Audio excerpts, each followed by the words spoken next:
Trustee Fields, you good? Mhm.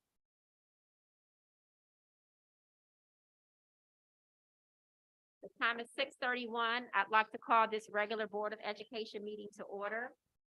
The first item of business on our agenda is the roll call of those Board of Education members who are present. Trustee Goodrich, could you perform the roll call, please? Certainly, Madam President.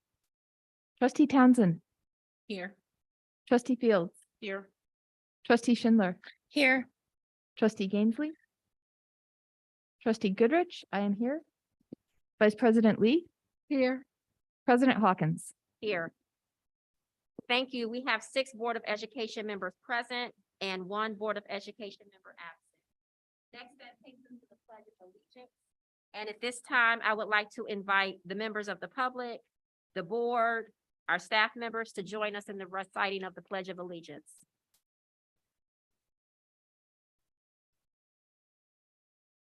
I pledge allegiance to the flag of the United States of America and to the republic for which it stands, one nation, under God, indivisible, with liberty and justice for all.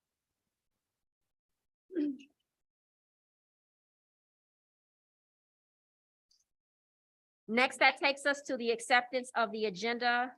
Is there a motion at this time? Madam President, Vice President Lee, move that the Board of Education accept the agenda as presented. Thank you. A motion has been made by Vice President Lee. Is there support for this motion? Trustee Schindler, support. Thank you. Supported by Trustee Schindler. All those in favor? Aye. Those opposed? Motion carries. Next, that takes us to achievement, awards, and recognition. And at this time, I would like to turn it over to Dr. Zachary Ross. Thank you, Madam President. Today, we are very fortunate to have the lovely Perry Early Learning Center and their families who are in the audience. I see them and all the wonderful staff who is here, led by their principal, Lindsay Singrist, who is here also to do the points of pride. So I ask Ms. Singrist to please lead them in the points of pride. Thank you, Perry Early Learning Center, for being here today. Good evening, everyone. Thank you for having us. Good evening. We have 3 student helpers with us this evening to help us with our points of pride. My name is Jada. My name is Matthew. My name is Dylan.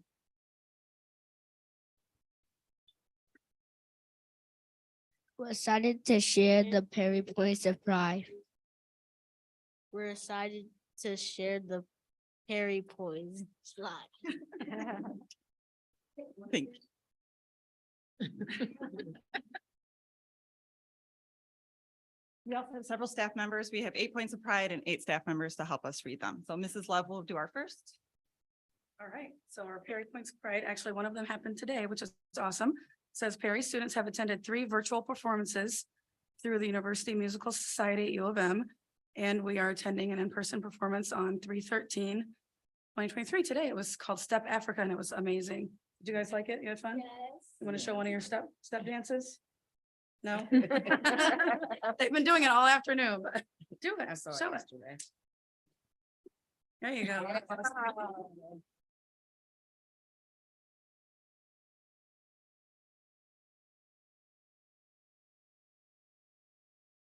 Kindergarten and first grade boys have the opportunity to attend a gentleman's lunch twice a month with Mr. Easley or other positive male role models from the community. In the fall of 2022, first grade students from Perry met weekly for Grizzly Junior Robotics. The theme this year was Superpowered, where the students learned where energy comes from and how we use it. They learned the impact of our energy choices and then brainstormed ideas to create a better energy journey for our community. On December 3rd, 2 robotics teams from Perry, led by Ms. Miller and Mr. Bennett, participated in the first LEGO League Explore Gigawatt Festival. These teams presented their model and posters in front of our reviewers and received an award, which highlighted how our teams designed the model and poster that successfully showed the challenge they researched and their solutions. Perry students participated in this year's Global Play Day on February 1st. And since that started in 2015, over 1.5 million students in 75 nations have participated. It started in 2015 by a group of 6 educators that saw that there was a really problem with kids being online, doing things like that, not playing, and what it was doing to kids. So they got together and in 4 weeks got 65,000 kids involved.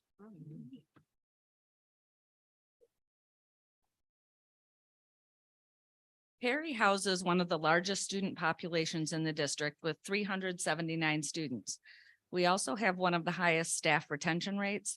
We have 2 teachers with over 40 years of experience, 2 teachers with over 30 years of experience, 4 teachers with over 20 years of experience, and 12 teachers with 10 or more years of experience, totaling a combined 478 years of experience serving our YCS community.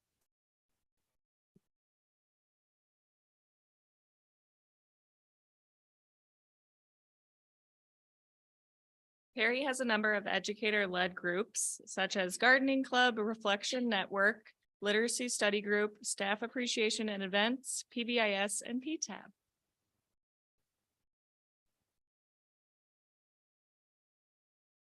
Hi, Perry is the proud home of the Grizzly Learning Camp and ESY during the summer. So much fun. This year at Perry, 172 projects have been funded through Donors Choose, totaling $100,000 in supplies and assisting 41 teachers and their students. Thank you.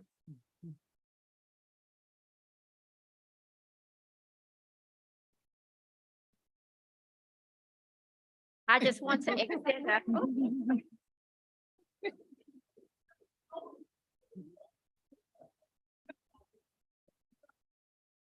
I just want to extend a huge thanks to the students, their families, the educators, the staff, the administrators who are here today. For those who are here for the first time, monthly, we like to highlight our schools at the Board of Education meeting to really showcase and highlight all the good work that is happening across our district.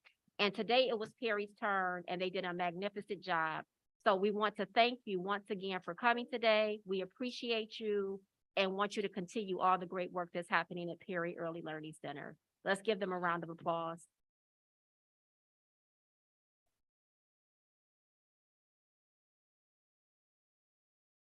Next, that takes us to our presentations, and it looks like we have a couple this evening. The first one is Battelle for Kids. At this time, I'll turn it over to Dr. Zachary Ross to introduce both of these presentations. Thank you, Madam President. At this time, I'll ask Ms. McCarty to bring up Battelle for Kids. We, through our SEEK grants, invited Battelle for Kids to come do a human resource audit that Ms. McCarty will bring forward. Thank you. So, you know, we're always interested in making sure that our practices are best practices and looking for what we do well and looking if there's any gaps and anything that we can, you know, improve. So on that note, we brought in Battelle for Kids, who does HR audits, and they interviewed 25 of our staff, 16 surveys were turned in. It was conducted by Tony Bagshaw and Joanne Marty. And they did the results and sent the surveys to you. And I'd like to introduce Tony because he's going to do a presentation for you. Tony?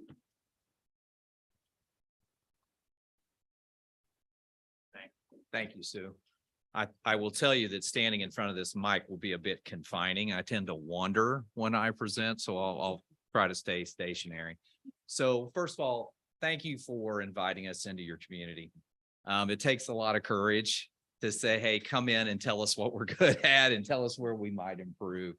Joanne and I do several of these around the country, and I will tell you that normally they're about 50% celebration and about 50% recommendations. And I am very pleased to say that there's a lot more here to celebrate than to recommend. You got some incredible leadership here, and you've got a lot of really, really innovative things going on in this space. So I believe you've been given a copy of the final report. So I'm just going to kind of click through the PowerPoint. Please, at any time, if any questions you have, just let us know. We'll stop and explain things in more depth. If I get stuck, I'll call in the varsity team back here with Joanne. If you don't know Battelle for Kids, we're a nonprofit in Columbus, Ohio. There are about 40 of us, and we do work all over the country. My name is Tony. This is Joanne. My quick background is I was a practitioner for 21 years. I've done everything there is to do in ed except be a superintendent. And you really can't put two people in the room that have been at Battelle for Kids longer. Really. I mean, I've been there 16 years and Joanne's been there 18 or 19. So we've been at this a while. All right. So what did this look like and sort of what was the process? So the first thing we did is you got your administrative leadership group did a self-assessment.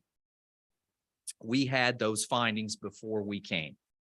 Then we were here and we spent 3 days on site interviewing people. And we have structured interview questions, but honestly, we kind of let them lead the conversation. And if somebody said something interesting, we said, hey, tell us a little bit more about that. Tell us a little bit more about that. And what we're looking for is themes. What we promised all the people who responded was anonymity. And we also wanted honesty, right? Because it's like, we can't do our jobs unless you're completely honest with us. And then after we left you, we then did a pretty in-depth review of your website, everything we could sort of get our hands on, a lot of back and forth with Sue and Carlos to say, hey, can you send us something here? We think there's something here we should read. So that was sort of the process that led us to the report. This is the framework we used. We used Portrait of a Graduate as our sort of guiding light for instruction at Battelle for Kids. We'll kind of talk perhaps more about that later. But in the end, all human capital systems all have 4 key components. They are get aligned on what you need, and then you have to be able to find talent. You have to be able to grow it, and you have to keep it. And that's a bit of an oversimplification, but not much. All right. Now, there's obviously a ton of work that goes into that. So the questions we were asking your folks were all related to these quadrants as we were sort of pulling on those threads. All right. So let's get to it. In essence, what I'm about to show you is that, in our opinion, based on all the information we could get our hands on, and based on our experience doing these around the country, and against this framework, how do your guys' current practices compare? What would that look like, right? So here are the start of your results. So you can see it's on a 5-point scale. 5 is like, hey, we could actually present on this. This is very true of our organization. 1 is, it's not at all true, with everything else being somewhere in between. So you can see it's very, folks, it's really complicated reporting. Green's good and red's bad, yellow somewhere in the middle. All right. So it's just pretty straightforward as to what it looks like. So you can see here, these were the overall findings. All right. And something very unusual happened here. Actually, it has never happened in our history of doing these. Typically, what we see is we see the central office people who create and deliver the human capital management system. When they're asked to self-assess, it is always higher than the people who we say consume it. These are principals, head of classified staff or support staff, I believe is the term you use here. It was flipped here, and we've never seen that. So what that is that means that your central office people who are doing this work are more critical of themselves than the people who are actually receiving the service. So kudos, because that just doesn't happen. Right. And so if you want to see, and the other neat thing was that in terms of the themes, those stars that you're seeing are the things that came out from both groups as true strengths.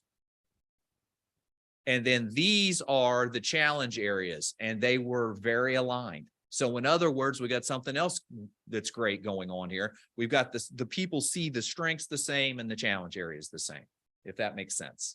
All right. So this is what your triangulated results were. Overall strengths. You guys have elite professional development, and I mean elite, and lots of it. There is a all-in, family-centered, high-touch, high alignment to the overall community theme here that's palpable. We got it from everybody we interviewed. I really like your unique magnet programming. I think that's something you should really be celebrating. I think you got some really cool offerings for your community and for your kids.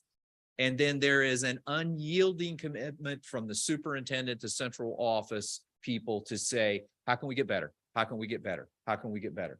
We don't see that everywhere, folks. We see some passive practice, and it's just not true here. Right. So those were, and then there's some wows. I don't think I'll go through every one of these and read them to you in the interest of time, but these were the things that we heard that we pulled out that were real like wows. These are things that we just wouldn't expect to see, obviously led by your Cognia Global Networking Award. That's a major wow for any organization. Right. So what were some of the challenges? And these were universal. I think we literally heard this from every person we talked to. The first one was competitive salaries. And I don't think that probably is a grand surprise to anybody here. And Joanne did some extensive research to kind of prove that it's pretty significant at some points. And the other was that there are some negative perceptions from people outside the system that don't match the people inside the system. When you talk to the people inside the system, there's great pride. There's great, we're doing wonderful work here that others don't see. But they also believe that from outside the system, there are some negative perceptions. So those would be the two big areas that we saw in terms of our interviews. And then I'll quickly go quadrant by quadrant here. Remember, I said it's about alignment and then finding talent, growing talent, keeping talent. So we'll just kind of skip around those quadrants quickly to give you a sense. In the aligned quadrant, here are your strengths. Employees' perspective on the YCS brand. Your internal people love this place. Your whole child philosophy, community partnerships is a particular strength. We had tangible evidence of that, continuous improvement mindset, high touch customer service. I have, I'll give you a shout out here, Sue. I have never been in a district where the HR director goes to every building so consistently to say, how can I help you? How can I help you? How can I help you? Just doesn't happen, right? And then I think you do have some metrics in the HR space that you're doing a really solid job on. I think there's a little room for growth there, but I think there's some really solid ones there. Opportunities for growth, perceptions of external audience. Your website has a ton of information on it. I think its feel could be a little more crisp. I think it could be a little bit more, I think it could be a bit more of an advertisement for you. And we had multiple people at our place, including some communication specialists, go through it. And they thought the navigation sometimes was a little bit of a challenge. So I think in that area, that's someplace you guys are going to want to look. And then alignment of your organizational division and the HR goals. I think you're doing a good job there, but I think there's still a little room. Here are some specific recommendations. Again, unless you want me to, I'm not going to go through these. I know you have the report. I know you guys have read it.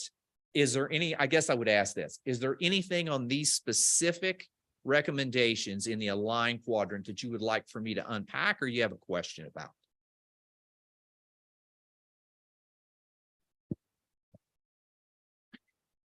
So I do have a question. When you say alignment of organizational visions and goals to HR department goals, can you get a little bit more specific? Yeah, we, I think your overall, we didn't see, you have some very specific programming here in terms of what you offer at your schools, which I think is a particular strength. I know, here's what, let me cut to the chase. I know that Sue is doing it, okay? But we had trouble finding it in writing in some places where if there's no Sue, are we sure that's going to happen? It's more a I would call it sort of a documenting and systematizing some of the good practices that are going on. Is that helpful? Mhm. Okay. That's helpful. Okay, great. Wonderful. All right. Anybody got anything else in this quadrant? Because I know I only had 15 minutes and it's a big report to get through in 15 minutes. Joanne, did I miss anything else in that alignment question that you think should be brought out? The recommendation is making more clear with the goals of our card is to fix that. And there's the scorecard is really a function of tracking some stuff that we know the labor challenges, folks, that are going on in the United States right now. I mean, this is a global challenge. These guys have some inside information on pre-service in the state of Michigan. You have had precipitous drops in this state in teacher pre-service. That creates some real macro challenges for you. And so the HR scorecard is like, okay, how are we doing? Do we have the same number of candidates we had 5 years ago? That type of stuff. It sort of keeps it on the front burner in terms of these people challenges, these people systems challenges. Thank you. All right. So now let's go to the find section. All right. How do we find these people? Your grow your own programs are awesome. Keep going. You are making great progress. You're doing some very innovative stuff. We believe that that's where the future lies for school districts. Keep rolling. I know you're trying to diversify your workforce. You've done a really good job of diversifying your workforce. I know you're not where you want to be, but in terms of comparing you to the state average for that you are doing great work. We do know you have some recruitment stipends, and your hiring video with testimonials from your staff, we thought was rock solid. And so continue to use that. Some challenges. Folks, this war for talent in education is not going away, and it's not going to get any better. And so I think you need to get this everybody's a recruiter mindset. I think there's some of that going on, but I would go as far as to consider like literally building people's skills in recruiting, because there's just the shortages are just going to continue. We think the research says on grow your own, keep trying new strategies, keep growing that. And then you do have some data, this data scorecard that we would advocate for. We think you've got some manual processes. So look into automating those, because if you can automate those, then people can start moving on to more strategic work to help advance the ball in this area. All right. Again, I won't read those to you. Do you have any questions about those? One thing I do want to point out in number 4 is you do have some best practice going on there with your hiring systems. You do give people a blueprint, and there's lots of wonderful data in there already. It would be a 90th percentile practice if we were scanning across other districts. But I do think we had some people report that as the school year goes on and we get closer to starting school again and the pool starts to shrink, maybe we don't adhere to that as much as we would. And by the way, that's just normal. That's what typically happens in a school district. Any other questions in that area? I just have one quick question. I'm wondering with the workforce planning area specifically, is there ever a point when you do these type of data kind of analysis where you find testimonials or stories from people who stay and why they stay? So we have the exit pieces, but I am also very curious about the employees who have been with us for years, right? We just had a presentation and we had a number of years of people and why they stay. Because I think that data is a point for, it's a data point for us to kind of build on what we're doing well. Yeah, absolutely. Those are actually have a technical name. They're called stay interviews. Is you identify the people that have been around forever. They have 2 purposes. Purpose 1 is as a retention strategy. You can imagine how powerful it is to go to your best folks and say, hey, you've been with us for 20 years here. What are you learning? Well, why have you stayed? Thank you for being here. So that's one part of it. The other part of it is they'll tell you your brand, because they will bring out the people that have stayed with you and have produced elite results here across 20 years. They'll tell you what that brand is. So yes, that is that is certainly a methodology that you guys could use to build on if you wanted to build out more of those testimonials. Because when you do the stay interviews, what you find out is you get about, you say, oh my gosh, we got to get this person on camera. Like they've been with us forever and we need to use this as a recruiting tool. So yes, spot on. Anything else? So with the state interviews, then you also have to consider exit interviews. Mm-hmm. And so my question is there anything, I didn't see anything in here about that, because maybe that's something that can tell us, besides the income thing, what practices we need to change, how do we retain members here? Because when I look at Perry School, the norm is not to have 478 years in YCS. On average, most teachers here are here for 5 years. Right. And then they move on. So my question is, it's like, do you have the ability to look at each individual school and analyze the data regarding their retention and what they're doing specifically at those different schools to keep those teachers there? Yeah. That's a wonderful question, but it's a really complex one because there's a lot in what you just asked us. Okay. So I'm going to later in the presentation, we have recommended that you guys consider a high quality tool to measure employee engagement in a formal way. Now, the reason you want to do that is because that's everybody. And engagement data predicts a bunch of things you guys care about: turnover, absence, et cetera, et cetera. Certainly exit interviews are fine and people do them and get good information from them. The challenge with exit interviews is it's always a smaller sample. And I'm not saying it's true here, because if you do everybody, that's grand. But sometimes with exit interviews, it becomes a bit of a biased sample because the people that fill them out are the people that loved you or didn't love you. And so you kind of miss those people in the middle sometimes. But yes, you can get great data out of that. And in the end, when Joanne brings up the scorecard, what we're kind of pushing toward is, can you guys get a more holistic view of this? Can you start combining all those data sources to know exactly where your people systems sit? Great questions, by the way. Thank you. Okay, so let's get to grow. All right. So you guys are rock stars in this grow area. You've got unbelievable stuff going on for your early career teachers. You're onboarding and mentoring. You've got great professional learning. We got multiple shout outs from the 2022 YCS opening day for all staff. That seemed to be a massive hit with everyone.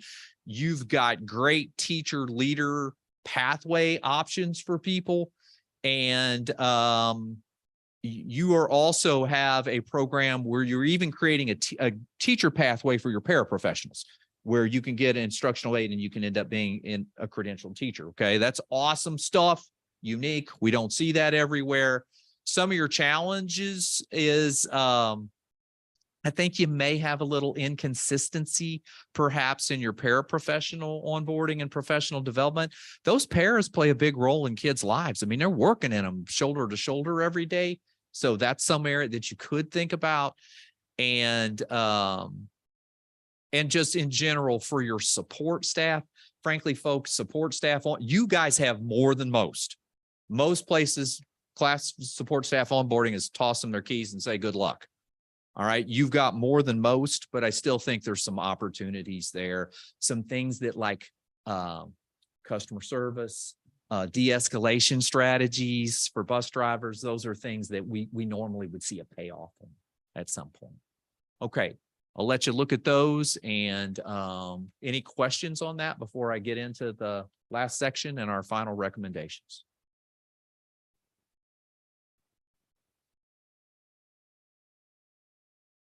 It's interesting. Not only are we seeing shortages in certified staff folks, but classified too. A lot of school districts have a lot of really senior support staff. Call them the jack of all trades people who can do plumbing and they can do some carpentry work and they can do this. And they're old baby boomers like me. They're headed out the door. And are we going to be able to backfill with those folks? Okay. All right. Last, strengths and opportunities in the grow section. You guys, this clearly open door policy, accessibility of the superintendent and central office leaders is unbelievable. Everybody said if you call them, you will get an answer, and they are very accessible to the building leaders. That's awesome. You've got a low student teacher ratio, and you've got really nice amounts of support staff in the buildings, multiple types of counselors. That's a huge opportunity for you. You do have a current one-time retention bonus. We have lots of experiential rewards. Okay. If you want to learn and grow and get better, this is a grand place to do it. And I think your commitment to diversity is about as strong as any place I have ever been. You have done a great job recruiting diverse staff, and it is clearly a part of the ethos here. It's everyone. So that was awesome to get to experience. Your challenge areas is you're having trouble paying people. This is news to no one, but you're losing talented people, and it's just about money. And I won't drag us into the science behind how much difference it is, but I'm going to tell you that the difference is enough that it's a lifestyle change for people. And they're not leaving you because they don't like working with you or for you. They're leaving you just for money.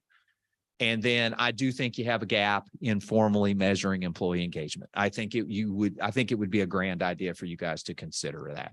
We are seeing districts have huge payoffs of formally measuring employee engagement and then acting upon said date.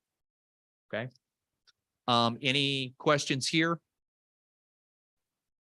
Yes. Could you talk a little bit more about what measuring engagement would look like, or what? Sure. There are formal tools. Okay. And there's real science behind it. The first thing folks have to understand is that employee engagement is different than employee satisfaction. And we probably don't have time to get in all that, but what it looks like is you do a inventory of the tools available to you. Joanne's pretty much an expert. She knows what's available. You choose one and you say to everyone, we're taking this thing. Okay. Is anybody is any of you familiar with like the Q12 questions from Gallup? They've been around the longest. That's a formal engagement tool used a lot in industry. It's been around forever, but there's others out there, lots of others. And so you give it to everybody, and then hopefully you get norms, national norms that you can compare yourself to and say, hey, we're killing it in this area, but we got some struggles in this area. And then you give that data back to what we call the unit leaders, which is the head of the bus garage. It's the head of food services. It's the principals, and say, here's your data. Here's what your crew said. Get in the room, talk about what you're going to do with this data and how it might be improved. That's a whirlwind tour of what it would look like. Does that answer your question? That'll work for now. Thank you. Okay. All right. Great. Gotcha. Anybody else got anything here? Anything else on this list that you would like to talk about? No, I'm running over here a bit. Okay. Final recommendations. We stepped back and thought, okay, if we were switching seats with you guys and we were planning the next steps here, what would we do? I think you should consider, I think you've got some great programming. I think you should consider post-pandemic getting your community together and reigniting your instructional vision around the portrait of a graduate process. It's everybody's involved. It's usually 50 to 75 community members, and it is really discussing this. This world has changed so much. What do kids need now to be competitive in this world? What might that look like? And we can show you a whole gallery full of those things if you want to go look at. But what you end up with, and it is an artifact of the district that should endure for quite a long time. And it's your vision for what you want for your kids. 2, we really think you need to continue building on your current employee value proposition. The employee value proposition is basically, what do people get for what they give? They give their time and labor. What do they get out of that? And I think you're doing some good things, but I think there is some space. We're seeing people really committing to the mental health space. We're seeing people really commit to financial literacy. I'm just going down the list here, but that would be part of your employee value proposition. And I think you really keep going with your grow your own work. It's rock star stuff already, but I really think it's the long-term solution for you. And as a part of that, I would at least consider the portrait of an educator process. That is everybody getting in the room and saying, okay, if this is what we want for our kids, What do we need in our employees to be able to deliver on that brand promise to the community? What are the core competencies that we need? And then lastly, you want to talk about something that takes the village. Finding, growing, and keeping elite teachers takes the village. And I would build you need to get more folks involved in this. I would build your unit leaders' capacity in recruiting. I think that understanding engagement, why people stay, why they don't stay, et cetera, et cetera. So I think that's probably, if we were doing it, those are the three big recommendations we would have for you. Any final questions? So when I look back at this, some of these diagrams that you have here, and I'm looking at the human capital assessment. Mhm. And I see the similarities of the things that both sides said that, had commonality, and that was the communication, branding, hiring and placement, professional learning, employee well-being, and culture of engagement. So with this, if I'm looking at this, communication is kind of like the focus of all of this, that kind of, it impacts each of these things. And so when you were doing this survey, what were the issues that or recommendations that you have in regards to improving that communication, say with staff? Right. Because I think a lot of that, in my personal opinion, it would impact employee engagement, it would increase those different things, or the buy-in, everybody drinking the Sure. Kool-Aid. So what were some additional recommendations from? Some of it could have been time. So, okay, so let's parse that into two groups. Okay. There is communication with internal stakeholders. Like, are the principals getting the information they need, and do they have accessibility to folks? We didn't hear a lot of no on that. That seemed pretty solid to us. Communication with external stakeholders, that one was one that I hope it wasn't a biased sample, to use my earlier phrase. You were in between communications people when we were here. Okay. And I happen to think the value of professional communication support to school districts right now, I think has grown exponentially. So somebody to help you with your brand, somebody to make sure that's buttoned up. Okay. Do we know that the social media presence is what we want it to be? I remember there was a celebration day at one of the high schools, and I'm like, man, this is like incredibly cool. Does this get tagged to and blasted out across the district social media presence? And the answer was no. And I'm like, it should. It should. There's cooler stuff going on here than I think is getting out. Now, I don't know your new communications person, so that may all be underway and rocking and rolling, and I don't know. But when we were here, it was something that was a concern, because you're asking for some pretty high level talent, somebody that can pull that off, somebody that can pull off the internal part, stitch it all together, make sure the brand's buttoned up, and help with the crisis communication stuff, which is always a part of communication director's job. Did I answer your question well? Okay, great. Thank you. Sure, my pleasure. Anything else? It was a true pleasure to be here. So thank you very much for inviting us into your school district. And we truly enjoyed it and had a ball. You got great people. You got great stuff going on here. Keep going. And again, thanks for the invitation. Appreciate it. Thank you. Sure.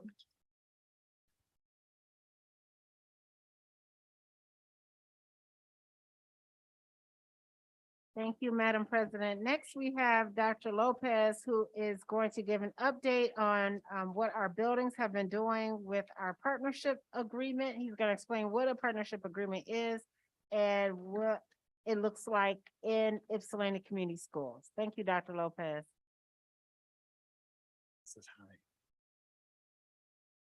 You said you're going to be brief because you gave them. Yep, 15 good minutes. evening. board. So I'm going to go quickly, since December 15th, 2022, the MDE identify schools throughout the state of Michigan in relationship to schools that will participate from a partnership agreement.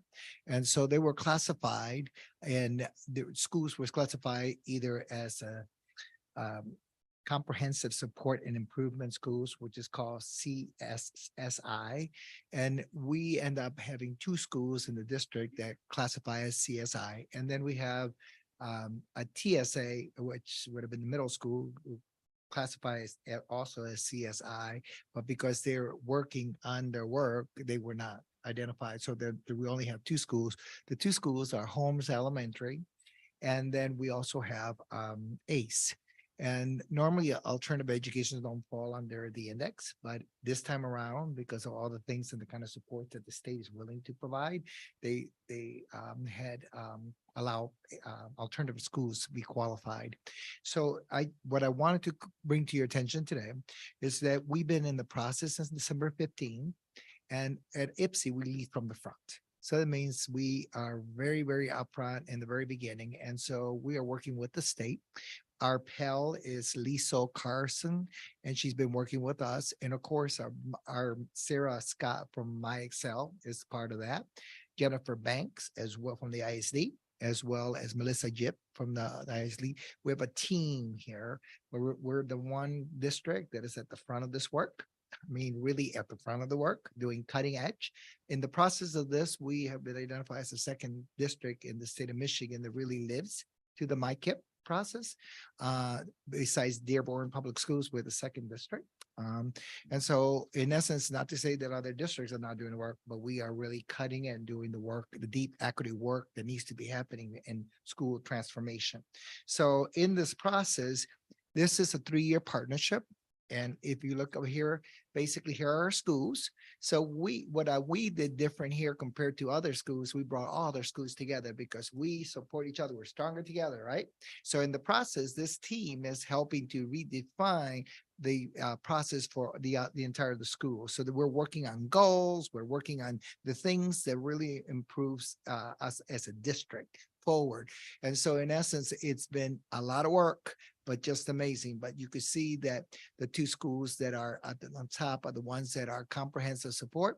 And then you see the target support and improvement, which is TSI. And we have IPSI Connected, and we have targeted support for Estabrook because of their subpopulation that we have there.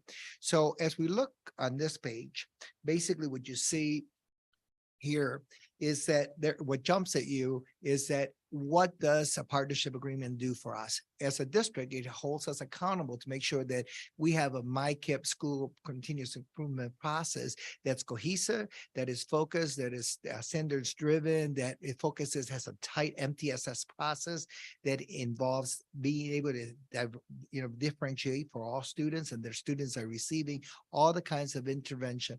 Also, it ensures that we are building our educators, our leaders, and our educators' capacity. And the last piece that you see there is that we are totally aligned to state standards and the whole perspective of the academics. So we meet all of these things here. Here's the other piece here, that what are the components of the partnership? The components are pretty much, as you look up here, is we have to live to the Michigan School Index from the federal government. The challenge for why Holmes ended up in the list is not only being the low 5%, but this year we were using last year's data, and that was the first time that we had no growth. So without the growth, they were just depending on performance. Our district always tend to do better on growth. So this next year, I know we'll boost it up. You understand? And I also know as we look at the situation, as staffing has been a real challenge for the school. So in essence, those are the grade levels that we test, 3 to 5. Okay. So in essence is we need to continue to make sure that the students are getting the supports needed, and we know who those students are. We have plans. We've been working on it. Schools have been working diligent, and you could go see it for yourself and you'll see the work that's been done to date. But on the other hand, we also know looking at, for example, Estabrook, who has a large EL population, and our large students who are level one, we know that, hey, if we don't do anything, we're going to find ourselves in this school becoming a CSI if we don't on this, and we don't. So the principal there with the staff are working on doing all kinds of training, PSYOP, doing all the work that they're doing very deeply to keep in front of meeting the needs of the students that are in front of them. So again, as you look at here, the components is reinforcement of the MTSS, and you see the district curriculum being aligned to state standards, et cetera. So how long are we in this partnership? This partnership is 3 years. We have to have 18 months interim goals, and then we have to have exit goals at 36 months. And in the period of those 2 years, in these 3 years, we will walk away with meeting those standards. We're way on for us in this district. I'm proud to say that we're on already starting really, really strong. So what does this work look like for us here? When you look up here, it's an opportunity for us to really look at the district from that inquiry, and we are working together as a district, all the schools. So as we're looking at that, we're looking at each YCS. We have these goals, as you can see, the 18-month interim goals, the 36-month exit goals. YCS must have at least 3 to 9. What I love about this, even though we have a very tight MyKit, this has made us more tighter than ever, and it's a collaborative effort. When you look at the bottom of here, you see that the benchmarks that where we have to have those goals are in the state's assessment. So we'll have some MSTEP or SAT, that kind of as well as process data for us, as we call it, street data, as well as local student data, which are the NWEA. The last page. Yep. I just wanted to pause because the nice part about it is, even though Dr. Lopez, the principals, instructional coaches, and even our district network has looked at our MyKit plan, the good part is that we've had Lisa and the other persons from the MDE look at our MyKit plan as well. So they've been able to look at it. The WRSD has looked at it and said, oh my goodness, this is so tightly aligned. And we said, yes, it is tightly aligned, but it's been really very exciting to see other people have eyes on the plan and talk about the alignment, as well as some of the things that we can look at to tighten up. So the MyKit plan was already tight, but the pieces that we found and really wanted people's eyes on, for example, is the individual buildings look at the MTSS systems that we knew hadn't been looked at after the pandemic that we wanted to. So when they came in, there were some protocols that we were like, great, let's look at them, because we've had turnover in staff. We're like, we needed to look at this. So that was a positive out of it, that MyKit, the bigger framework that we were looking at, was really tight, but those pieces that we had not had an opportunity for the building networks to look at, that we knew, certainly, as you guys had questioned, like, yes, good, when they came in the room to look at those structures, that gave us that opportunity. And Alina always says, in the spirit of collaboration and the spirit that people support what they help create, we know that this has to be collaborative. We couldn't have outside entity come here and this is what you're going to do. That doesn't work. We know that did not work on the No Child Left Behind work. The answer is in the space. No two schools have to look identical. No two schools have to look identical. The needs of each school is very, very different. And so the principals and their leadership team, I just took a picture of this because I didn't have permission from the teachers to do so, but their group that they've been meeting, but they bring their group in here, and there's 5 schools working in here diligent to be able to co-create this pathway forward. It's been a blessing because the state can see the quality of not only the leaders, the teachers, et cetera. We've done it different than other districts. They've been able to tour the schools, have focus groups with our teams without me being present. And it's provided opportunity for the state to see the truth of each of these schools and the reality of what happens there, and good effort. And it's just beautiful to see our work. And then the other aspect, a lot of our materials we're sharing it to other districts and already. So just know that we're leading and from a great space. I just think the whole perspective is, if it helps other people and other children, we're doing right. Okay, because at the end, it's about all our babies across the state. And then here's where I want us to, what I love about this process, working with Lisa and working for us, we decided that we needed to scale down. Our MICAP process was really big because we co-created it together as a district last year. Now we're actually tweaking it so that what each building gets sent to the buildings is very different for each school, but it's being driven by the school. So in essence, here are what we did it to scale it down. We said to the principals, here are you have all these goals, but we want you to focus on tier 1 instruction, which is ambitious teaching and formative assessment. We want you to focus on MTSS, which is the tier systems of support for your babies. And then we want you to do it from a culture responsive lens of belonging, that the whole building a supported classroom community, right? And from the principals, we want you to focus as principals on instructional leadership, being in those classrooms, supporting the staff, etc.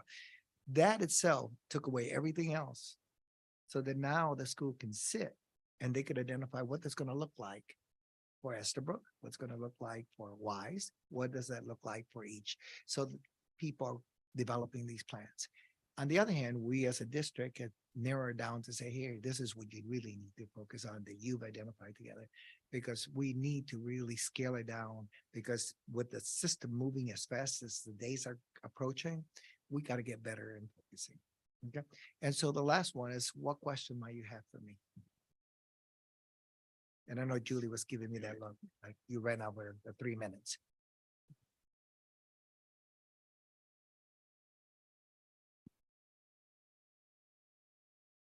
I don't think there are any more questions, Dr. Lopez. Excellent. Thank you so much.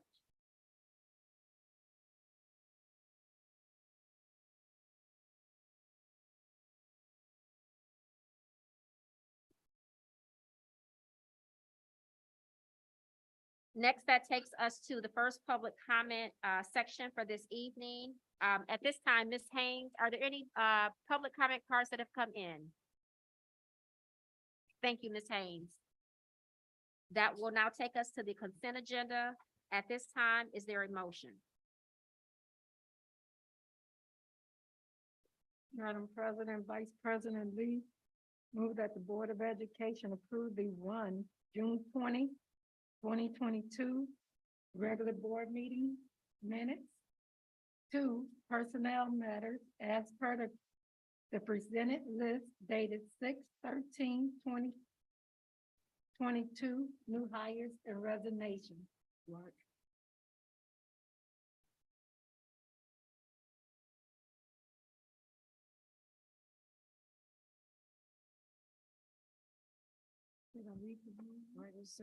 No, I'm just looking at the dates. Are the dates accurate? Yeah, that's what I was looking at. I'm like, why are we in June 2022? I did read June 2022, didn't I? And that's Yeah. what it says. It does Okay. say that, yes. Yeah, it does So say that that. And could be a mistake. I was sitting there like, what? What are we talking about here? And that's why I paused for a minute. Yeah. Okay, So you might need to reread that motion, Vice President Lee, once we get the new date. yeah. Okay, thank you. Cause I was really looking at that. I'm like, is it just me? No, I had to read them again. Well, baby, cause I did pause and I'm like, am I reading it right? Okay. It should be January, right? January 2022. Thank you so much. Okay. Okay, 3/7/23 for number 1. And what about for number 2?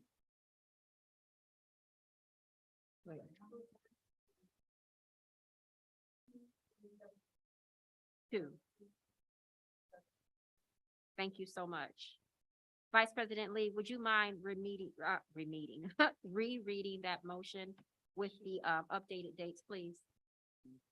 Okay, Vice President Lee, move that the Board of Education approve the June 2, 27/23. Right? 2. Yeah. Okay, regular board meeting minutes. 2, personnel matters as per the presented list dated 3/7/23. New hires and resignations. Okay. Perfect. Thank you. A motion has been made by Vice President Lee. Is there support for this motion? Trustee Fields, I support. Thank you. Supported by Trustee Fields. All those in favor? Aye. Those opposed? Motion carries. Next, that takes us to our discussion item, and we have a review of our Neola policy updates. The first set of reviews is our second read on the policies that we went through at our last board meeting. And at this time, I would open it up for board discussion for any comments, questions, or feedback on the second read of our policies. Madam President, forgive me that I'm only just noticing this, but my memory is that when we read these last time, in other words, the changes, it says optional language has been added to state what is legally required. With regard to enforcing the dress code in a non-discriminatory and affirming a student or faculty's right to dress in accordance with their gender identity. But we had taken that language out because we can't discriminate on the basis of gender, and we did not want to include gender identity, and we talked about that last time. So I don't know what's going on because like now in the new policies, it has that in there, and we had taken that out.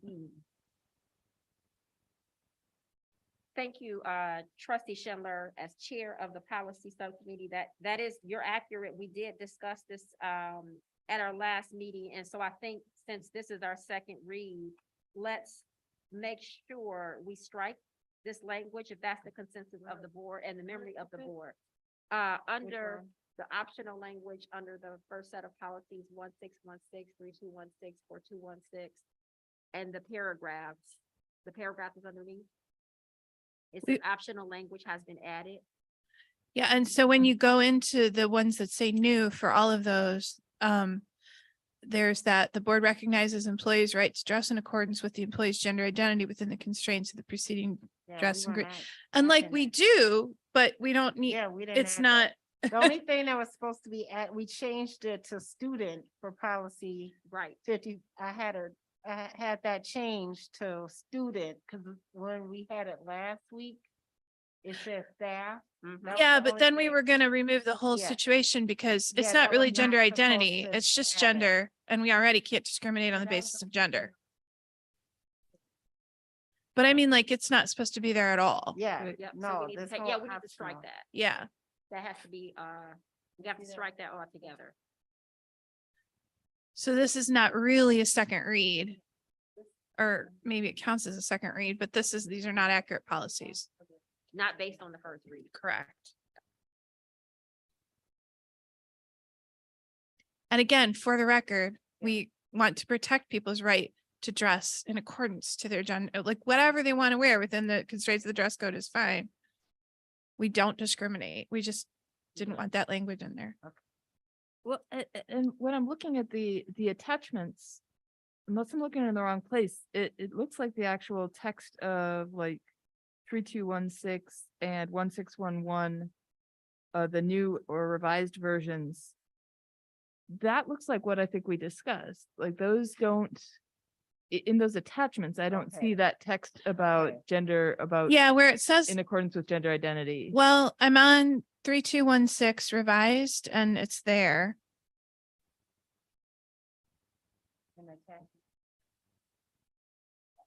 Let's look at 4216 revised.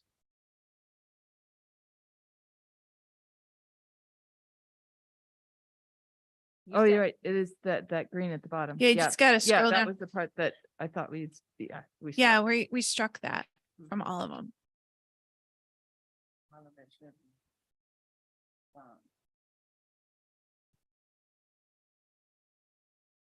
We cannot discriminatorily enforce the dress code based on gender, period.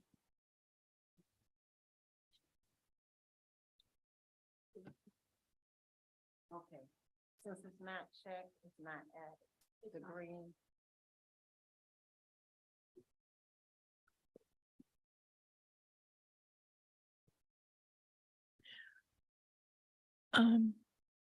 Okay. That's confusing. Yeah. So if it's not checked, it's not added. Okay, But okay. it's on the agenda though. And yeah, because on the agenda, it says On the paper. Optional copy. language has been added to state what is legally required. I mean, it says Oh, an executive. on the agenda that that language is being added. See? These are the only things that we're gonna do. It's this. Not the Okay, which number is that? Right. Okay. Oh, okay. But what I mean is, but it says on the agenda that we're adding it. Do you see what I'm saying? And that's, shouldn't say that. So, yeah, it's, if you look at the policies, that's what we're following, not what's written in the executive portion of it. It's just, it's. just two Okay, different okay. Oh, and things. this is only on the executive. Okay, all right. Yeah. Got it. So I have a question then for 1616 under staff dressing. Mm-hmm. It's this is the new one that specifically addresses its administrators, right? Because that one appears to have like a bunch of new check boxes for A, B, C, D, and E. And I guess those are not currently checked. Does that mean that we're not adding those pieces?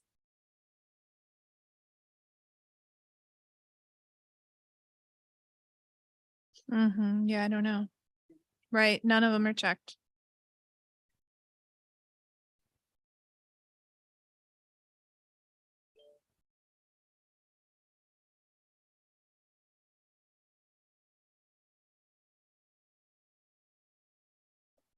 And really like.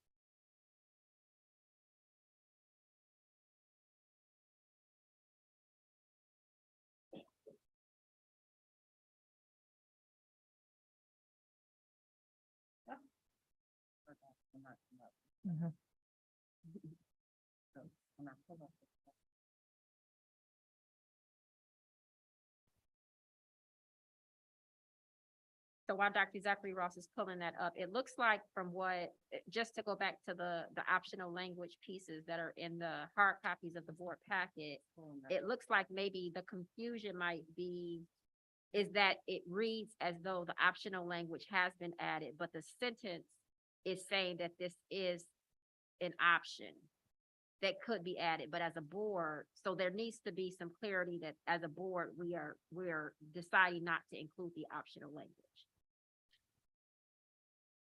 Yes, agreed. Definitely agreed.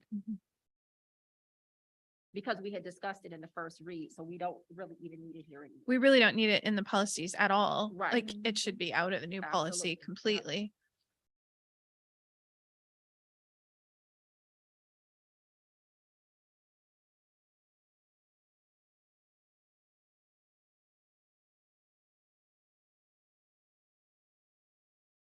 And then pursuant to what trustee Goodrich said, Mhm. you know, on the policy 1616, which is for administrators, if it's to follow the rest of the policies, then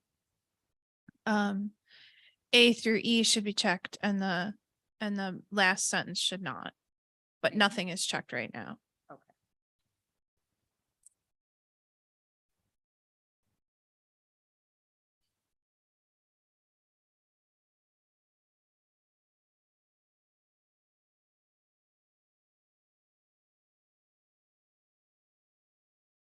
So I have a recommendation that we maybe, that the board consider that we table this second read and bring it back to our next board meeting. So usually, and I ask, it's the ones that we have from the committee meeting that's in here.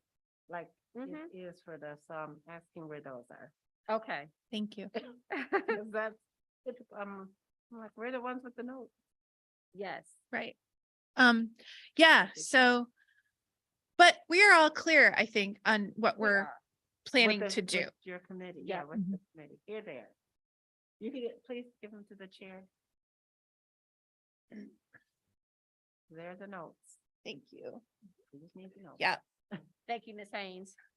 So on 1616, I can confirm that A through E are checked and the last sentence that includes the whole concept of gender identity is gone. We don't discriminate on the basis of gender for dress code. Thank you.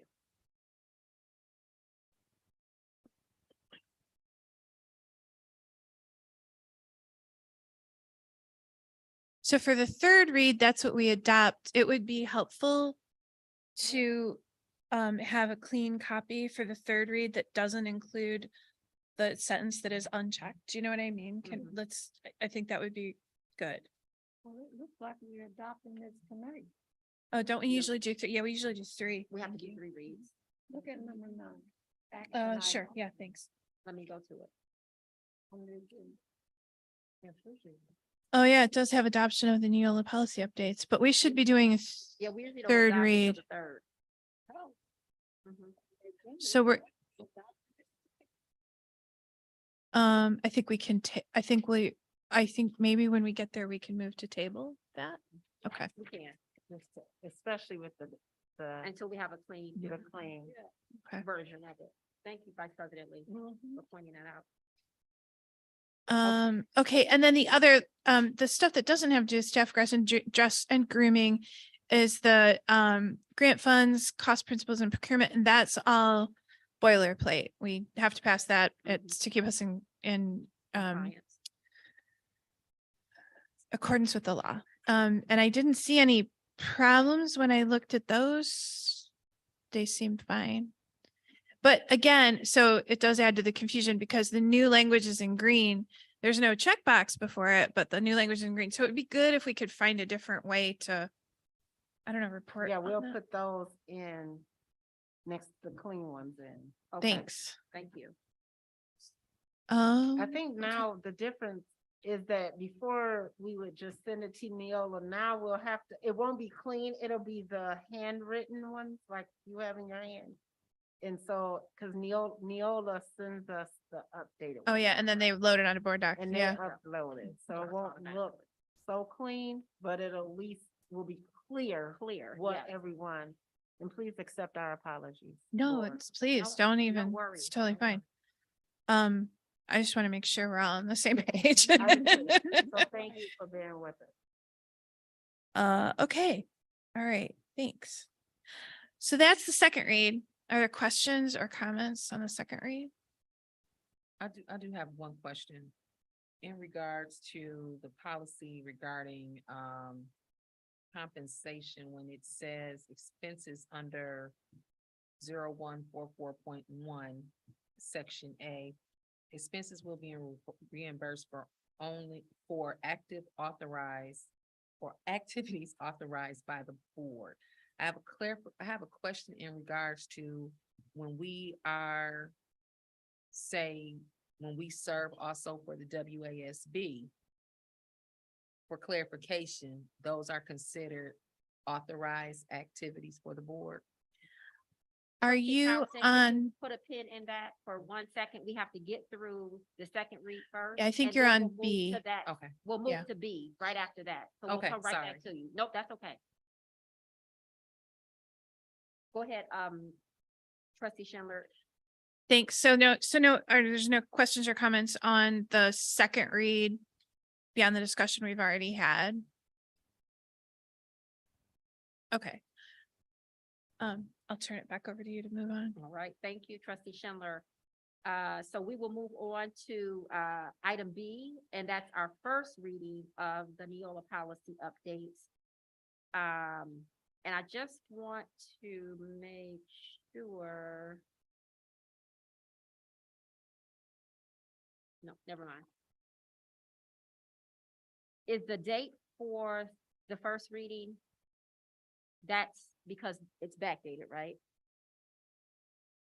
Yeah, I think it's because September it's backdated. 2022. Didn't we have it last month? We did, but I think these are like policies that are Oh. just coming to the committee and we're reviewing them. So Oh. I'm just wondering if the date is September 2022 because of that. When you guys first met about them Mhm. regarding. When we had to review them. I don't think that's when we first reviewed, well, the compensation one, I think we did, but it may just be because is that because when it came to the That's what I'm district? wondering, yeah. Okay, that's Okay. when it came from Well, Neola. So I just wanted to, And we just brought some of these now, yep, that's what I remember. just Okay. last week. Okay, so I just want to make sure the board doesn't think that there's a misprint in the agenda that September 2022 is when they came. It's just that they're being reviewed by the policy committee. So now I'll open it up for discussion and trustee Townsend, I'll turn it back over to you for your question regarding compensation. Right, so my question is basically, when we are in board position, when we are, say, for instance, working on behalf of the board, say, for the WASB or those types of activities, I just want to clarify that those are authorized activities on behalf of the board, correct? And if so, do we need to specifically list the WASB? Good question. That That is a good question that I think we could get clarity on. So it sounds like what I hear you saying is you're wondering what constitutes as a reimbursable meeting. Correct. Okay. Let us get clarity on that and an answer to you. Is that okay? Yeah. Okay.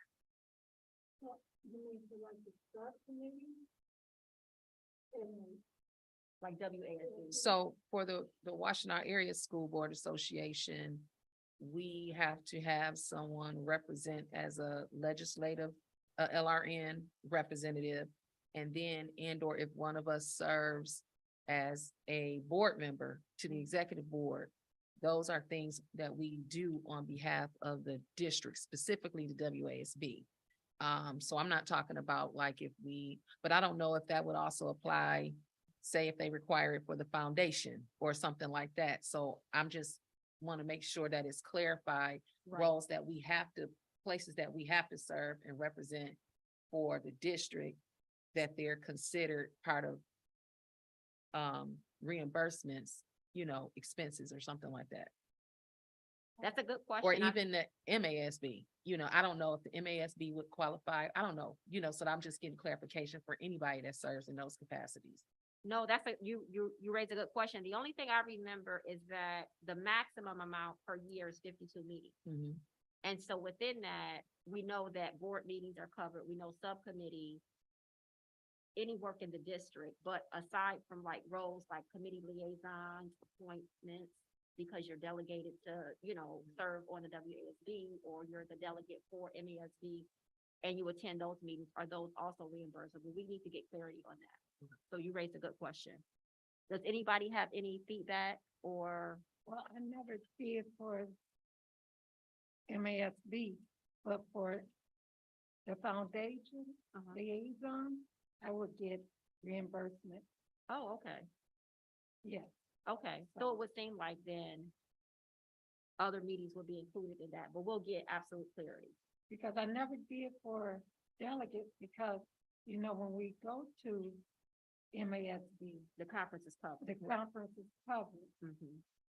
so. That's part of it. Mhm. Absolutely. Right, so foundation, we'll check on those other ones and follow up with you to give you an answer, you and the board an answer on that. That's a good question. Trustee Schindler? Thank you. Yeah, that's a great question. Okay, so for these, my little screen went away. Okay. For these policies, the 6108 authorization to use electronic transfer funds, that's another one that is a boilerplate. There's not really a lot of discussion necessary.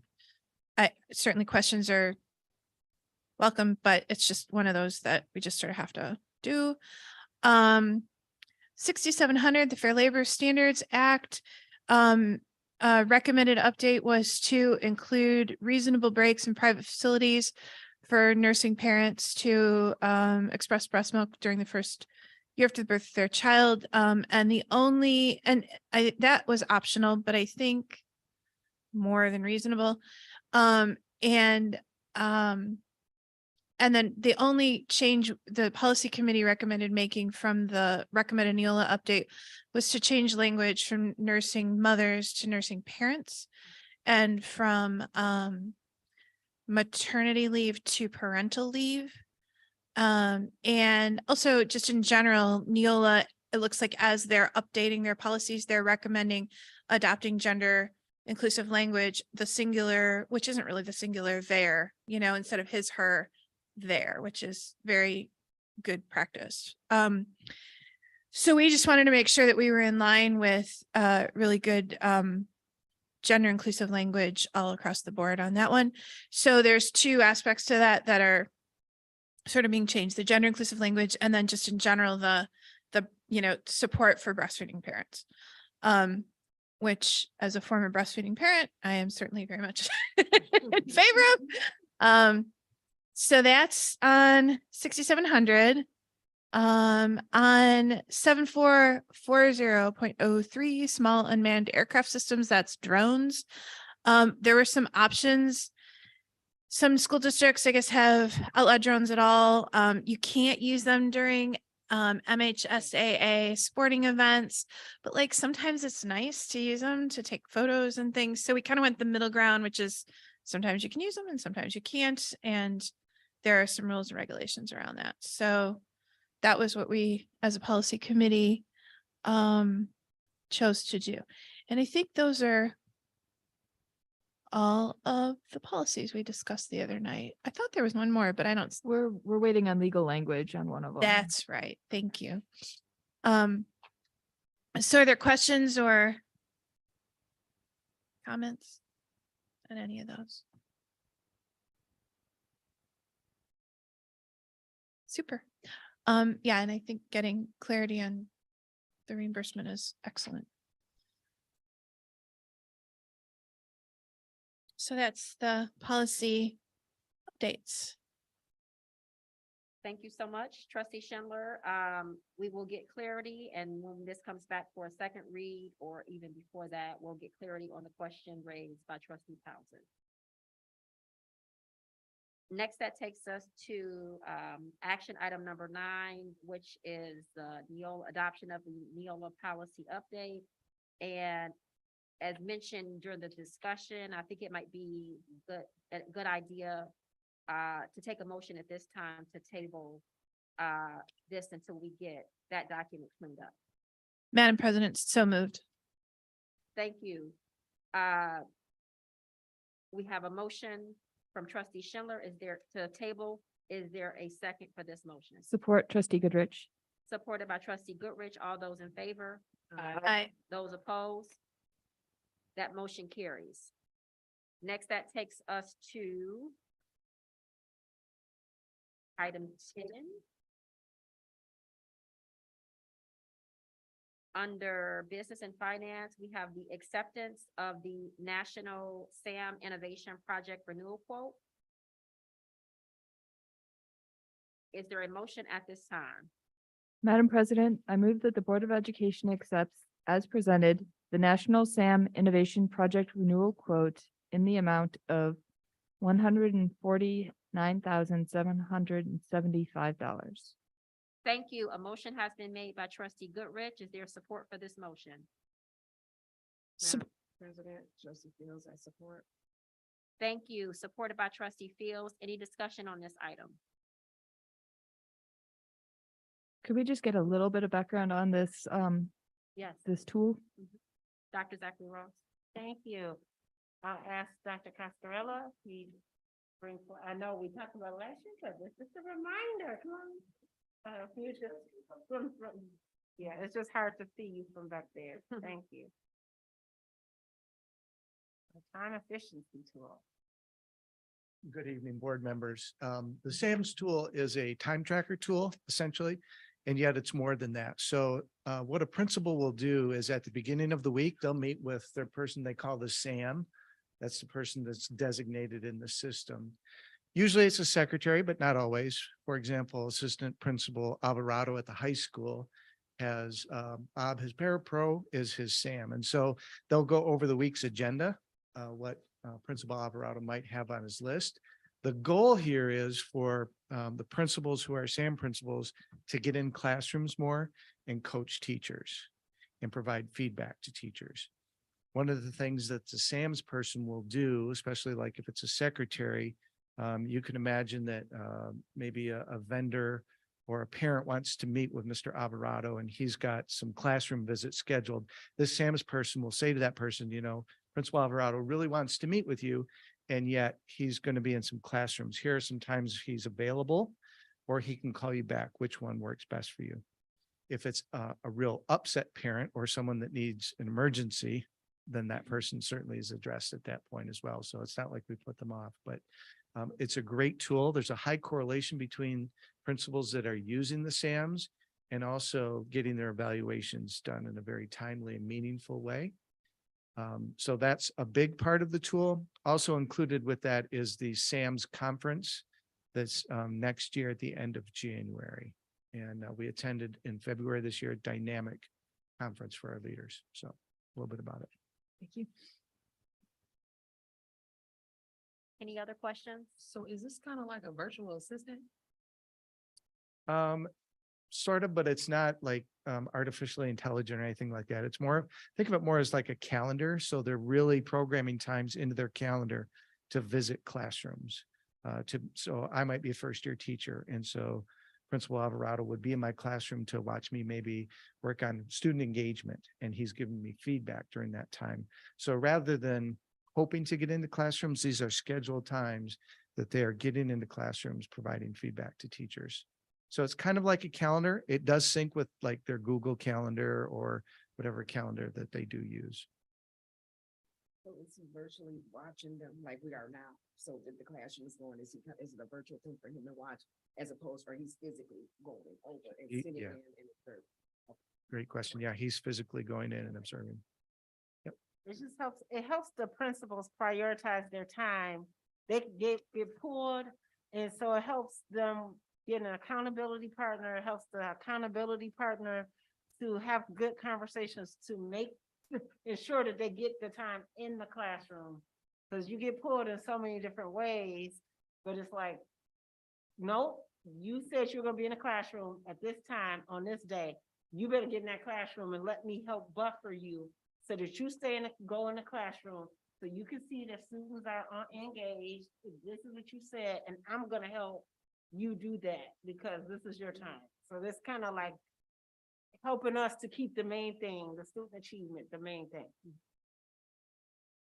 So it's a system for that, and it helps the principal stay focused. It helps the accountability partner know the why for it and the science behind it.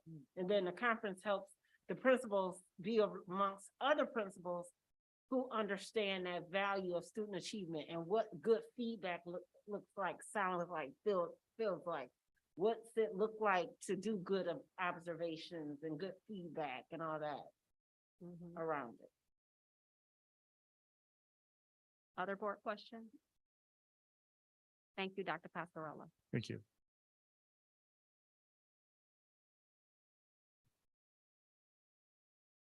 So a motion was made by trustee Goodrich, supported by trustee Fields. All those in favor? Aye. Those opposed? Motion carries. Ms. Haynes, are there any public comment cards that have come in? Thank you, Ms. Haynes. Next, that takes us to item 12, which is our discussion. Are there any Board of Education subcommittee reports at this time? I have one, Madam President. Yes, please. So this is, I feel like this kind of sits at the intersection of WSB and the LRN part of WASB, but trustee Townsend allowed me to report out on it. So the two of us had the opportunity to attend the WASB, let me get the title of it right, advocacy and state policy session on March 9th. And I want to say at the outset, thank you to trustee Townsend and all of the WSB executive board for this training. This is exactly the kind of professional development that I think is so valuable for us to do at the county level. I just sent out, and I know you all got my notes already, such as they were, but my main takeaways from this are just how much we need to foster relationships with our legislators and invite them in. And it was really eye-opening to see how many administrators and board members in the wake of the redistricting and the latest elections don't yet have relationships with our legislators. And we are in an awesome position that I think we have very engaged legislators, and we know how to reach them, and we know that they come to us for advice, which is fantastic. We also talked about the need to collaborate as a county to make sure that we're participating in coordinated advocacy, to make sure that we amplify our voice and accomplish as much as we can, because we have a potentially brief window where where it's possible to move on some priorities that we've long held. I also just want to say generally, thank you to Representative Jimmy Wilson, both for his vote in favor of the successful removal of the inequitable reading retention part of the third grade reading law, which is part of the work that's been happening lately. And every single person in the legislative realm that we talk to also talks about his advocacy around the removal of the YCS debt. So just a couple other things. Legislative breakfast is coming up on April 3rd. That's a new date. It was going to be in late March and now it is April 3rd. Super early in person at WISD if all things come together. And on April 19th, there's advocacy training in Lansing from MASB. And again, I think this is our window of opportunity. So if anybody wants to carpool, let me know. Excellent. Thank you, trustee Goodrich. Yes. No, I was next when you're ready. Oh, go ahead. Two things. I did volunteer to be one of the voting members for the executive board nomination for WASB. We probably meeting sometime this week. We're talking now about when we're gonna meet to get that voting going with that. And number two, we met last week as for the community engagement last Monday here. Had a good engagement time talking with Leslie and Dr. Lopez and Dr. Zachary Ross and myself and Denise and Trustee Goodrich.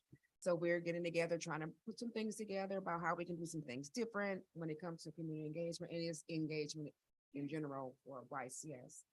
So we should probably get together. We ran out of time. We had a lot to talk about. So we're going to try and meet again sometime soon. I'm hoping to finish up where we were and to see what our next steps are going to be. Okay. Thank you, trustee Fields. Yes, Vice President Lee. Yes. This Friday is a meeting for the preschool parent. It's supposed to be at 10. I have not received a email stating that will be different. So I guess it will be this Friday at 10. Friday at 10. Okay. I would like to thank Ms. Haynes. Thank you. And Ms. Davis, Leslie Davis. On Friday, I received an email from a friend. I had told them, let me know.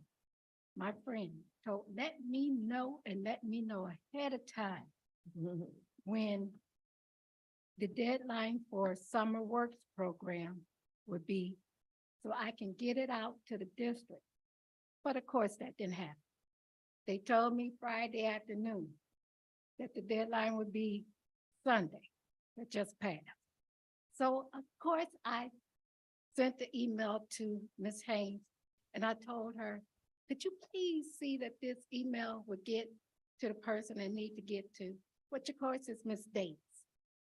So of course, Ms. Haynes sent it out to Ms. Davis.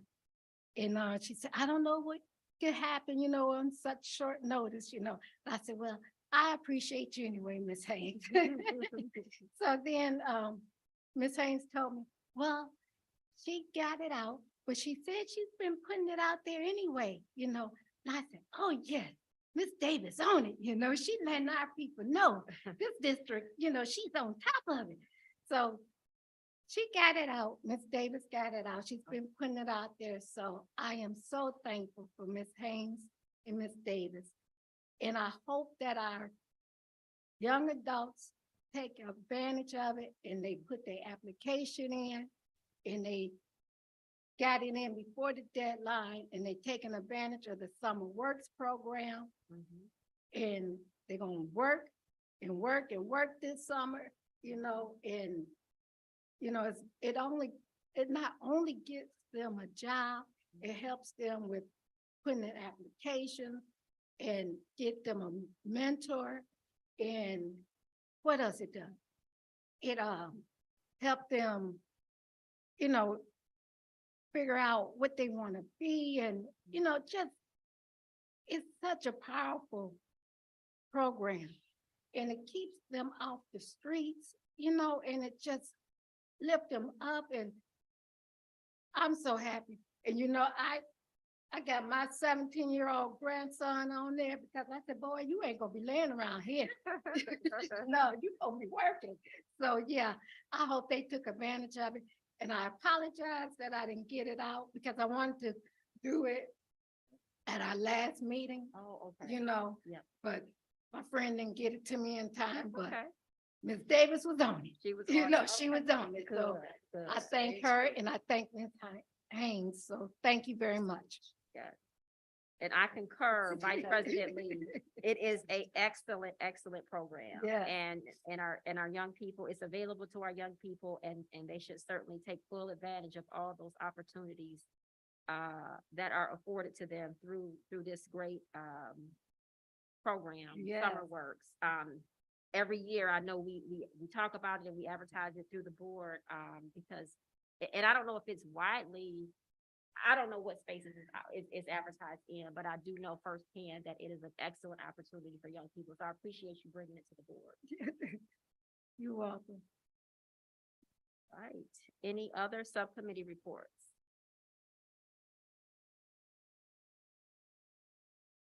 None?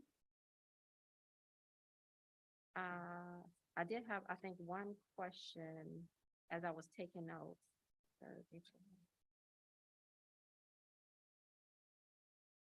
Trustee Goodrich, the April 19th advocacy training in Lansing, do you have the times? I Is it like a wanted, 9 to 5, you think? I believe it's 9 to 3. 3, okay. Yeah, 5 would be hard with traffic and people. Okay. Yeah. All right, thank you. That's the only follow-up question I had. Are there any board superintendent comments? We'll start with board comments. Any comments at this time from the board? Yes. I Trustee want, Goodrich. sorry, talking too much. I just want to apologize for not being able to make the last meeting. I wanted to be here so badly and I really enjoyed watching the recording. I'm so grateful we have that. And I just wanted to talk briefly about the standards-based grading and just share a little, I'll be brief. But I'm so excited that our district is on this journey. I've been learning about this for a long time and I've long been frustrated by how slowly some of us in college level education lag behind in adopting some of these equitable practices. So I'm so thrilled that our district is moving at the forefront of this. And I wanted to say, we are also moving at the college level. My department has been has been doing did a book study on grading for equity. Many of us are adopting specs-based grading, which is kind of our adaptation of standards-based grading. So all of those principles that you talked about are a part of our practice. And we know what the history of education in this country is like and how it was created in many ways to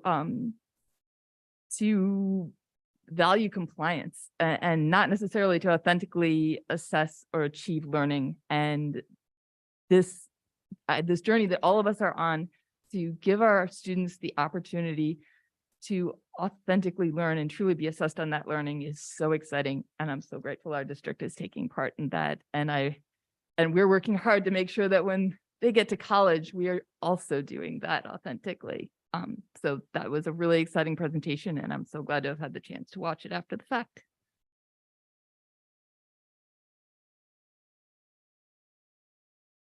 Did you have anything else, Trustee Goodrich? Nope, that is all. Thank you. I concur with standards-based grading. It's very exciting to see our district adopting that. Are there any other board comments? Yes, Dr. Hawkins, I have a few announcements. So this Thursday, the district will be having its Realtors Breakfast. It's been sent out in communications, the district communications. It will be on Thursday, April 16th at 9 o'clock here at the administration building. We will have several members from the executive team administrative team that will be talking about YCS, the services that they provide. We will also have a representative from Ann Arbor Housing Commissioner, Deputy Director Juanisha Brand. She will also be talking about how to work with them in regards to the Section 8 program, home buyer opportunities and development that they're doing throughout the county to increase housing.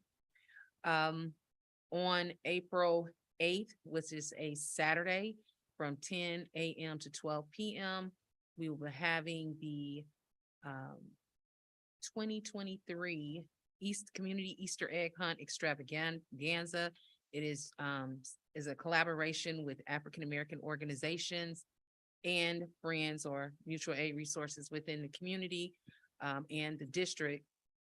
We'll be at Perry School. And this is an opportunity. I think last year we had over about 400 people that attended. And we have the Easter egg hunt, dancing, hustle lessons. We will have the district library there, City of Ypsilanti Police and Fire. We will also have the Washtenaw County Health Department and several, over 30 plus organizations there that will be providing resources, and of course the Easter egg bunny and the hunt. So food, prizes, everything. So if you are available, please come out. On Sunday, March 26th, the 5K run walk literacy and the Washtenaw County Literacy Coalition. So Literacy Coalition is built up of several partners, YCS, the county, WISD, a bunch of our community reads, Mentor to Youth. We are getting together trying to combat the literacy issue that is a national epidemic. And so they will be doing a free movie screening of The Right to Read, which is a LeVar Burton film or documentary that has received several acclaimed awards.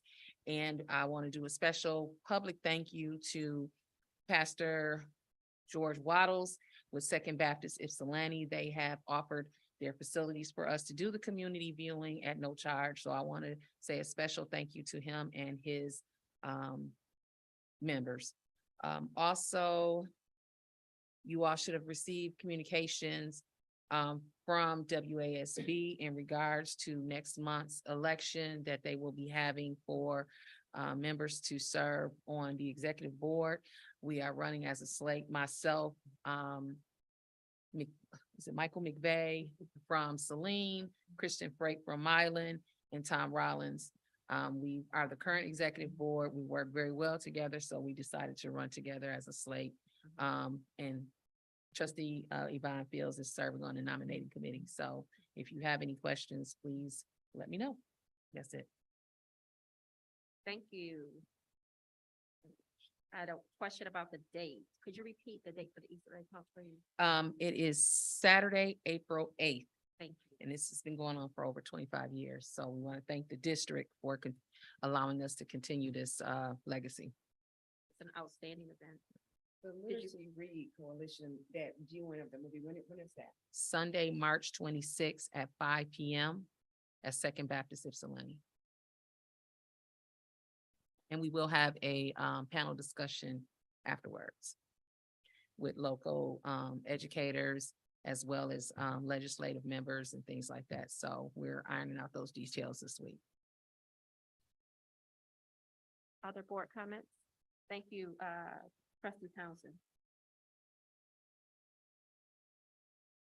I just have a couple, maybe just one. There's an opportunity that was shared with the board to present at the CUBE conference, and the CUBE conference this year is coming up in September. Trustee Goodrich and I met today and generated some ideas about ways we might present on some topics. So if board members are interested, there are opportunities. Just take a look at that email and do let us know. But I know Trustee Goodrich and I are certainly interested, and we'll be pursuing this opportunity and working collaboratively with Dr. Lopez and Dr. Zachary Ross on potential topics and a proposal to put forward for the conference in September. And I had, the other thing that I did have two things. I have three things. Dr. Zachary Ross, I wanted to just mention that Bethel AME Church on this upcoming Sunday is hosting a scholarship. Our church, provides scholarships for seniors throughout the community. And we have a community leader award, and there are several people who are being honored. Dr. Zachary Ross is one. I believe Crystal Campbell is also being honored at that event. But I just wanted to say congratulations for your leadership. They really wanted to highlight and lift up those leaders in the community who really engaged our community in a very thoughtful, strategic, and intentional way, especially during the onset of the COVID-19 pandemic. And so Dr. Zachary Ross, our very own superintendent, is being honored at that event. It'll be held at Huron High School Sunday. Is that date the 19th? Is that, maybe that's. Yeah, Sunday's the 19th. Okay, thank you. Sunday, the 19th, and it'll be from 2 to 4.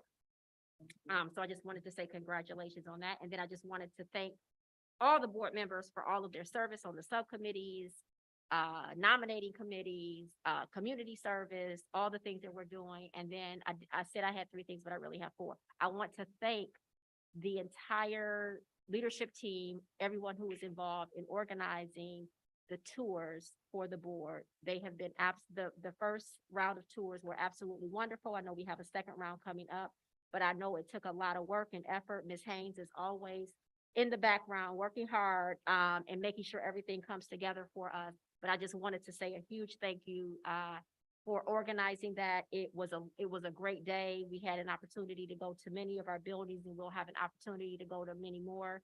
So I just wanted to say thank you for organizing all of that.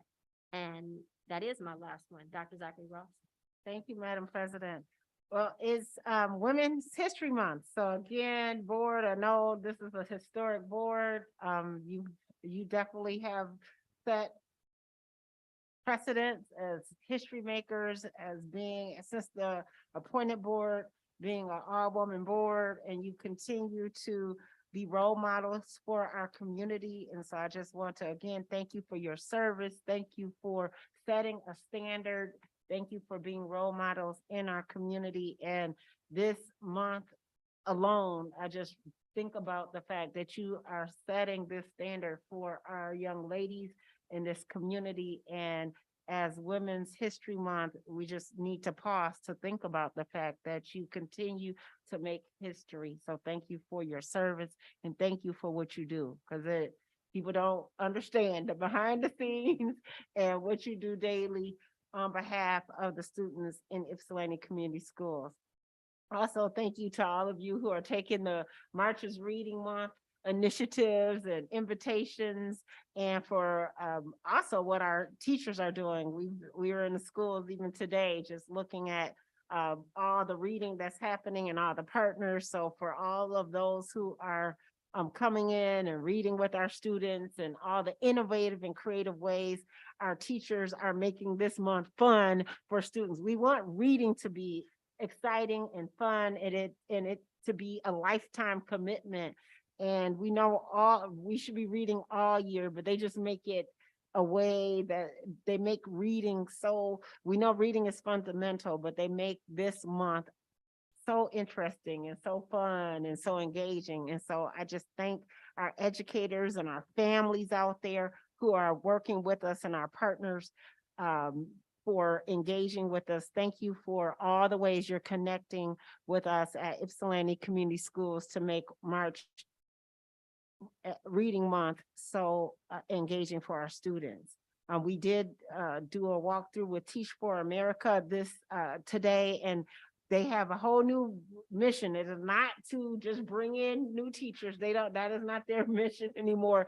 They really do, their engagement is to retain high quality staff. And that's part of our mission, is to retain. If you can retain the staff we have, then you don't have to go and get all new teachers. And so I love the new focus that they're having, and they're looking for 4 sites to really show in Michigan. How do we do that? How do we help and assist in doing that through this study over the next 5 years? So we hope to be one of those sites in Michigan. So we had a full day of engagement with them, They visited 4 of our schools and had a wonderful day of engagement. So if you hear that we had a site visit with a group of folks, that's who it was. And it's not the old school Teach for America of bringing in all these new folks and taking over for folks who don't have certification, but the cornerstones are doing the same, doing the engagement and retaining staff, your new staff, the national board certified piece, the teacher leaders who want to be principals and principals who are looking at central office, the same pillars of our SEEK grant. So they're very much aligned to what we're doing, but the retention portion is, I think, what this board has been talking about since I've gotten here, and really what we're proud of. And when we heard earlier from the Battelle presentation, that's what we want to continue to focus on, the retention of our staff. So I was really excited about that visit today. Trustee Townsend, you said all my announcements, so I don't remember all the dates. Thank you. Thank you for that. The only other date, we know that spring break is coming soon, and we know that it's well-deserved for our students and our families. There are some activities that are coming up that our community is hosting during spring break. So we know that oftentimes spring break is a time that people do feel anxious. They say, what am I going to do? So please look at Ms. Davis's, our communications directors flyers, because there are opportunities for people to engage. We want our students to be engaged in safe and productive activities during the spring break. So please engage in those activities that are along with our partners during that time. And you even said the legislative breakfast, that's on there. So I think my announcements are short. Thank you, board. Stronger I together. know. I'm like, Thank you, Dr. Zachary Ross. Any other board comments? Right, see none. The time is 8:08.